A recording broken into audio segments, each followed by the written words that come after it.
Тижньовник приноši огляднуться на нащиву Євгена Чолія Новому Саду, на шветову раду Rusnaco Hrusino Hlemko u Rumuniji, a tu i rozvarka s blogerku Vladimiru Dorčovu-Valtnerovu.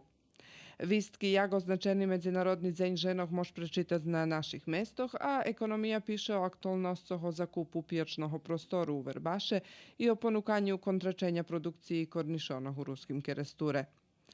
Kultura i prosvita piše o trimanim međunarodnim sajmu knjiškog u Novom Sadu, okruglim stolu pošvecenim pokojnomu otcovi Romanovim iz Ovi, a tu i vistki o uspihoh ruskih recitatoroh.